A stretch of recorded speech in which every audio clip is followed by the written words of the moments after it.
Europe, and I wasn't able to bring the Hydra on that tour because I shortly before that I was recovering from a shoulder surgery. But when we did our American leg, I was able to bring the Hydra and I play it on a stand, and it worked great. And it's very entertaining. And we just finished 8 weeks in Europe where I brought the Hydra. And now we're getting ready to come to South America, and we'll be hitting Peru. And I I had to work out the economics because carrying the Hydra around, you can't bring it on an airplane. It has to, Ah, it has to be shipped separately, and it's tremendously expensive. It's like 55,000 American dollars, and I really had to make a commitment there because I just want people to see it. I want people to experience it. It's fascinating, it's fun, it's entertaining, and I just want to do the best I can to put on the best show. And we've been doing the best show that we've ever done, because we have the band, which has been with me for decades. And also, because I've got Jeremy Colson on drums, Philip Bynum on bass, and I have a new guitar player, Dante Friziello. And the show is just really hot right now. We're doing like 6 or 7 songs from Inviolate, including Teeth of the Hydra and Little Pretty and Avalancha and a whole bunch. And also some songs that I know people want to hear, some of the favorites. And a couple of songs that I haven't played, I've never played. And I pace the show so it's engaging and interesting. And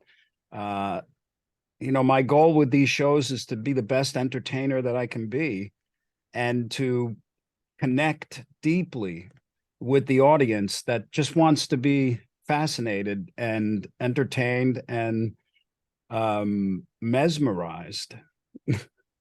And okay. yeah, I can't wait to get to Lima to do that. Nice, nice. Well, Steve, I also heard that you have a crooner's voice, and that makes me think. What do you Yeah, I've heard. mean by that?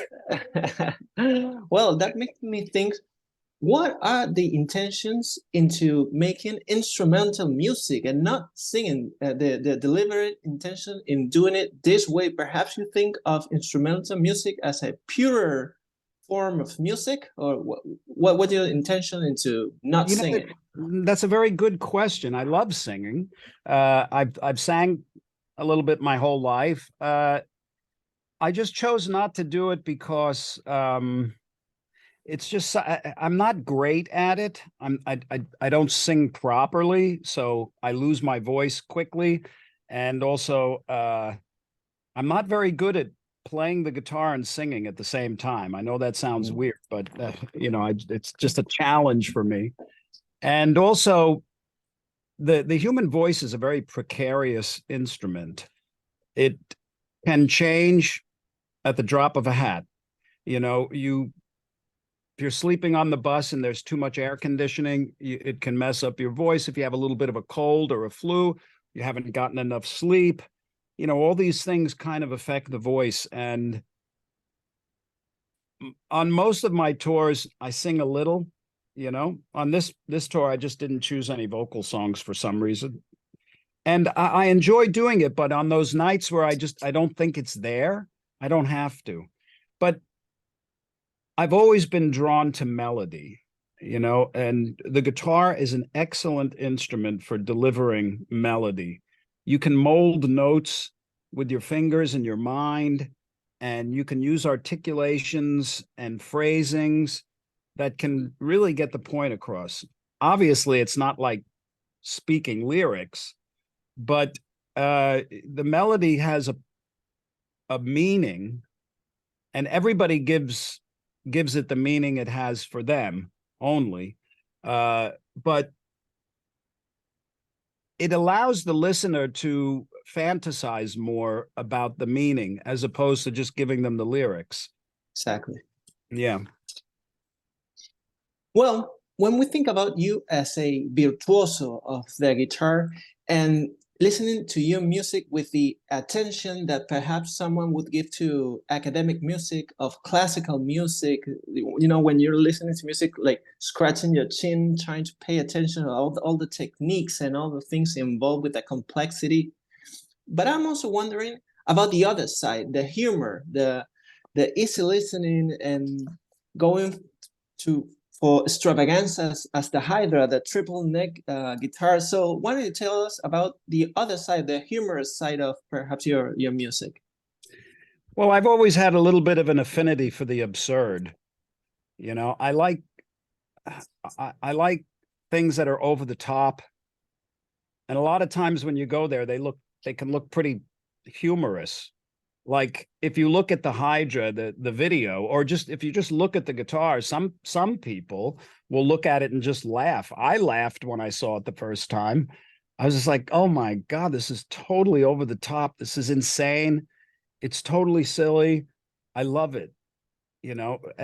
But whenever I do stuff that's a little over the top or a little silly, there's a seriousness in it.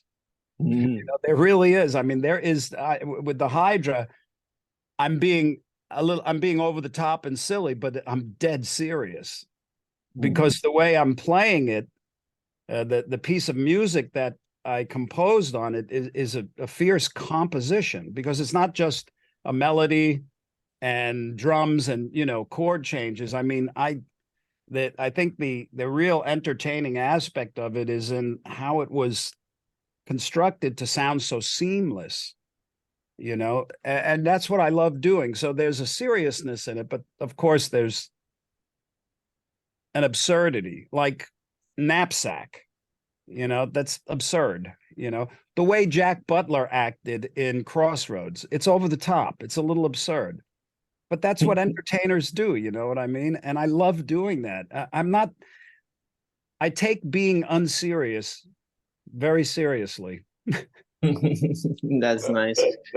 And when we talk about all the developments in terms of the technology of the instrument of the guitar, but also to the genre of rock music, in this 21st century, are you still pushing the boundaries? Are you still trying to try new things and keep evolving in music? And if that's the case, could you tell us about examples of it? Yeah, absolutely. As technology evolves, it's there for you, and it's there for creative people to use to expand their creative intentions. And that's what I've been doing my whole life, you know, because there's always something new coming out. One antidote from my life, contemporary life, would be, okay, so I'm working with a company called DSP, I think that's the name of it. And they make guitar amp plugins. And as far as I can tell, and I've done a lot of research, they're just the best. So when I look at the product and what a company offers, I always ask myself, how can I do something that is new, you know, something that hasn't been done. I always kind of think that way, not for any other reason, but it's fun. You know, it's nice to discover new things. I don't do it. I don't say, well, I'm Steve Vai and I'm brilliant and I need to figure out all these new things so people know how brilliant I am. I don't really think of that. I kind of love chasing good ideas that come. And so with this company, say, we're going to be engaging in developing something, you know, a Vibe amp plugin, but I'm looking at everything that's available and asking myself, what's not available? Because I always felt that human beings are always on the quest for convenience and quality, more convenience and more quality. That's what we want, right? We want things, and we want them now, and we want them to work great and easy. And I like that ideology. That's what I want. I want things now, and I want them to work really easy. You know, so that's how I approach things. You know, one example of well, I won't get into it. That's my ideology is, what can I do here that I've never done and that I haven't seen yet? All right, all right. That's it. Well, what do you get into it? You wanted to say something that I don't want to cut you off, but you were trying to say like an Well, I was example of just it. going to give another example, like way back in the 80s when Eventide approached me. And before that, a harmonizer, the word harmonizer is trademarked by Eventide. And they were really the only game in town. And they had things like the 969 and, where you get a harmony and you can make it a chorus or something like that. But it followed the notes you played, parallel harmony. So they came to me and they said, well, do you have any, we're going to build a new harmonizer. Do you have any ideas? And I said, sure. And I wrote them a giant list of unique ideas. And the first thing on the list was diatonic pitch shift. And they didn't even know what it was. And I had to explain. It's where you type in a note in a key and the harmony follows the key you're in, as opposed to being parallel harmony, that's always a fifth or a fourth or however you said it. And I said, why do you only have 2 voices? Why not 9? And how about if I can get into each voice and tweak it and put a different effect on it?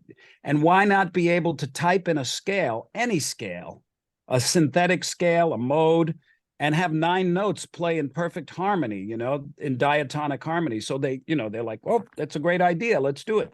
So that when the H3000 came out, that was the first unit, the first harmonizer to have a diatonic pitch shift, and or should I say diatonic harmonization. And then from there, you can't buy a unit. They call it smart pitch shift, but that's because they can't call it smart harmonization because the word is trademarked. But really, that was one example of how I asked myself, well, what haven't I done? What hasn't anybody done? And what would be nice to have? And then things come out of that, like that harmonizer, the gem, the 7-string, the Hydra, all the songs I write. And anybody can ask themselves that question and an answer will come. Wow, that was very technical, but I'm pretty sure that all your fans studying music and the guitar are gonna appreciate that kind of information. Well, it's a well-kept secret. Well, correct me if I'm wrong, but you first started touring Latin America in the 90s, mid-90s. What was it? So since then, you've played Peru, you've played Argentina, Brazil, Venezuela, Colombia. You were all over the place. Well, in these decades after visiting this part of the world, in any way, shape, or form, did this Latin American culture influence your music? Well, everything you do in life influences what you do creatively somehow, so at the end of this day today, you will have a different perspective on the things you do that are creative. It might be very subtle, but it's still there. So when I started traveling the world and seeing all these cultures and what they were really like, that was an eye opener, because if you don't go and see and taste and feel and talk to and hear and just live in another country, all you have to know, the only thing that you know about is what you learned in school, when you're young. Basically, that was the case for me. And that's based in history. And history doesn't glorify the beautiful traditional values and the culture of places around the world. It just talks about the wars, because history is written by the news, which is insane. And so you don't really know until you go. And that changes you. I mean, when I started going to Eastern Europe, that was an awakening. When I was one of the first artists Well, they tell me I was the first to play in communist China in the 90s and also in Siberia, places in Russia. And I started to go to South America very early. I've wanted to go to every place that I can go that I'm allowed to. You know, I waited to get into Venezuela and Colombia until it made sense and it wasn't off limits, so to speak. And I try to get to all these places whenever I can, but Latin America has had a profound impact on me because, like I say, you just don't know what it's like until you go there and you see it and you taste it and you talk to the people and you experience it. And the Latins are just such passionate people. Here's what I've noticed that has been inspiring to me about the people. First is family. Family is always first. The family unit, and that's not like that in everywhere, but family is first. Work is second. And they don't work for money. They work for the pride and the passion of contributing. And of course, there's an exchange, but it's not the reason. Third, it's playtime. They really know how to enjoy life. You know, when like around here in California, the Latin community, you go to the parks on the weekend, and it's all the Latin community enjoying. You know, they respect and protect their playtime, and this is what helps make a healthy environment.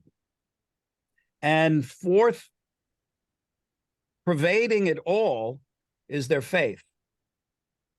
The faith takes part of it all. So these are the things that if you watch the news, you're not going to get any of this. You're just going to see the bullshit politics that go on and the insanity of people trying to control each other. But when you go in and you live with and you eat with and you talk with the natives, the people that are native to a particular community, you discover other things, and that inspires you, and that has to flow into your creative outlet. So, well, that's nice hearing. So, Steve, my final question, real quick. I don't know, we don't have too much time, but it's related to your acting career. No, you mentioned Crossroads. So, any fan of Steve Vai, what are the movies that they should be watching? What would you recommend, like for the people who love your music?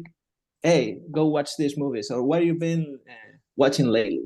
Oh, I don't know if I'd be able to recommend because everybody has different taste.